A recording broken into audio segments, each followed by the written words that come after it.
নমস্কার বন্ধুরা, আজ আমি তৈরি করছি ঝাল ঝাল মশলাদার মুরগির মাংস। এটি কিন্তু আমি নিজে করছি বটে, তবে পুরোপুরি অন্য একজনের কথায়। সেটি হচ্ছে আর কেউ না, আমারই এক দিদিমা। তিনি যেহেতু এখন আর মাংস খান না, তাই আমাকে দিয়েই করাচ্ছে। তবে পুরোপুরি তার মতো করে, একটু এদিক ওদিক করা যাচ্ছে না। তো মাংসে আমি প্রথমে দেখুন দিয়ে দিলাম নুন হলুদ, তার সাথে রসুন পেঁয়াজের বাটা এবং আদা বাটা।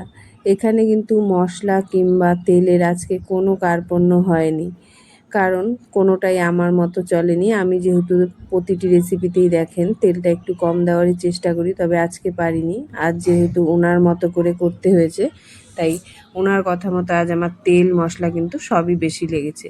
তো এর সাথে আমি আরও দিয়ে দিলাম গোলমরিচ গুঁড়ো, কাশ্মীরি লঙ্কার গুঁড়ো এবং কিছুটা জিরের গুঁড়ো। সব কিছু দিয়ে নিয়ে এবার আমি এখানে দিয়ে দিলাম বেশ অনেকটা পরিমাণে টক দই। টক দইটা দেওয়া হয়ে গেলে এবার আমি এখানে দিয়ে দেব আমি কিছুটা মৌরি ও লঙ্কা একসাথে বেটে রেখেছিলাম, সাথে অল্প জিরেও ছিল, এটা শিলনোড়ায় বাটা, এবং তার সাথে পাকা লঙ্কা বাটা। দেখুন লঙ্কাগুলো কী হারে লাল। পাকা লঙ্কা বাটা, তার সাথে যাচ্ছে কাশ্মীরি লঙ্কার গুঁড়ো। কালার যে ভালো আসবে সেটা বোঝাই যাচ্ছে। টক দই, তার সাথে লেবু যাচ্ছে। সব কিছু দিয়ে এবার এগুলিকে কিন্তু ভালো করে মেখে নিতে হবে।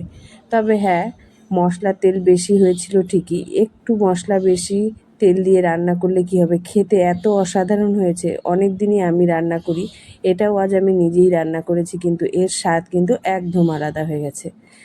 শেষে আমি একটু দিয়ে দিলাম গরম মশলার গুঁড়ো, দিয়ে এবার এটিকে মেখে আমি অন্তত কমপক্ষে আপনারা কিন্তু ঘন্টাখানেক রেখে দিতে হবে, না হলে কিন্তু এর স্বাদটা সেইভাবে উঠবে না। এটিকে আমি এখন ভালো করে মেখে নিয়ে এর উপরে কিছুটা কাঁচা সর্ষের তেল মেখে তারপরে কিন্তু এটিকে আমি অনেকক্ষণের জন্য রেস্টে রেখে দেব।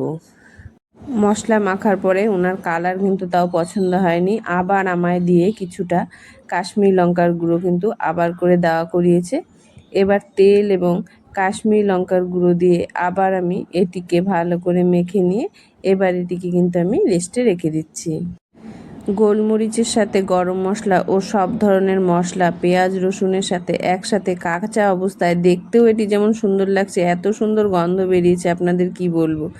দেখুন আগে আমি অনেকটাই তেল দিয়েছি, আবার কিন্তু কড়াইতে দিয়ে দিলাম বেশ অনেকটাই তেল। বললাম না আজ আমার কৃপণতা করার কোনো জায়গা নেই। দিয়ে দিচ্ছি তেল, তেলে এবার দিয়ে দিলাম ফোড়নে দুটো শুকনো লঙ্কা, দুটো তেজপাতা ও গোটা গরম মশলা। এগুলি দিয়ে এবার আমি দিয়ে দেব এখানে বেশ কিছু রসুন। রসুন কিন্তু আমি বাটাতেও দিয়েছি। রসুন দিয়ে এবার আমি এখানে দিয়ে দেব পেঁয়াজ। আসলে আগের দিনে এত তো রোগ বিসুখ ছিল না, তাই লোকে তেল খেতেও এত ভয় পেত না, আর এদের কায়িক শ্রমটা অনেক বেশি ছিল বলে এদের সব কিছু কিন্তু হজম হয়ে যেত। তাই আজ আমায় এত তেল দিয়েই কিন্তু রান্না করতে হচ্ছে। তবে খেতে এত অসাধারণ হয়েছিল, আপনারা টেস্টের জন্য কিন্তু অন্তত মাসে একবার করে খেতেই পারেন। টেস্ট হবে এভাবে রান্না করলে অতি অসাধারণ। তো পেঁয়াজটাকে আমি সুন্দর করে ভালো করে ভাজা ভাজা করে নেব। ভাজা ভাজা যখন হয়ে যাবে তখন আমি আমার মাংস যে মেখে রেখেছিলাম সেই মাংসটাকে এখানে দিয়ে দেব। মাংসগুলো দেখুন মেরিনেট অবস্থায় মনে হচ্ছে যেন হয়ে গেছে, কালারটা কি সুন্দর এসেছে। এখনও তো রান্নাই হলো না। তো গোটা মাংসগুলিকে দিয়ে এবার এটিকে কিন্তু আমরা প্রথমে বেশ সুন্দর করে ভাজা ভাজা করে নেব। গ্যাসের ফ্লেমটা মিডিয়ামে রেখে আমাদের খুন্তি কিন্তু চালিয়ে যেতে হবে। আমি 1 মিনিটের জন্যও কিন্তু নিস্তার পাইনি। যখনই থামাতে গিয়েছি আবার বলেছে যে চালাতেই হবে চালাতেই হবে। তো কথা মতো আমি চালিয়ে গেছি, এর ফলও পেয়েছি। রান্না কিন্তু একই রকম হলেও এর স্বাদ কিন্তু অনেক বেশি পেয়েছি। তো এভাবে নাড়িয়ে নিয়ে যখন দেখব যে এটি খুব সুন্দর মতো সবগুলি মাংসই আমার একসাথে ভালো মতো ভাজা ভাজা হয়ে গেছে, তখন আমি এটিকে ঢেকে কিছুক্ষণের জন্য কষিয়ে নেব। দেখুন মাংস নিজে থেকেই কি সুন্দর জল বেরিয়ে গিয়েছে। এবার আমি কিছু কাঁচা লঙ্কা চিড়ে দিয়ে এবার এটিকে আবার নাড়াতে শুরু করলাম। এই জলটাকে এখন আমার কষিয়ে নিতে হবে। এখানে কিন্তু আমি এমনি কোনো জল এখানে ব্যবহার করব না, আবার ঢেকে মাংসটাকে এখন কিন্তু সুন্দর করে কষিয়ে নেব। দেখুন কি সুন্দর কালার এসেছে এবং তেলও কিন্তু আমাদের বেশ সুন্দর বেরিয়ে এসেছে। কালারটা দেখতে কিন্তু খুবই সুন্দর লাগছে। এবার এই মাংসগুলিকে আমি সুন্দর করে কষিয়ে নিয়েছি। আমাদের কিন্তু দেখুন জলও বেশ সুন্দর কষে উঠেছে এবং এটি কিন্তু দেশি মুরগির মাংস, তাই আমাদের একটু হতে সময় নেবে। এবার ঢাকা দিয়ে কষিয়ে নামিয়ে নিলে কিন্তু আমাদের মাংস রেডি। দেখুন একই রান্নায় কত সুন্দর কালার এসেছে এবং এর টেস্ট আপনারা না খেলে বুঝবেন না, এত সুস্বাদু হয়েছিল। এটি আপনি পরোটা, রুটি, ভাত যার সাথেই গরম গরম পরিবেশন করবে, সবাই খেয়ে আপনার প্রশংসা করতে কিন্তু বাধ্য হবে।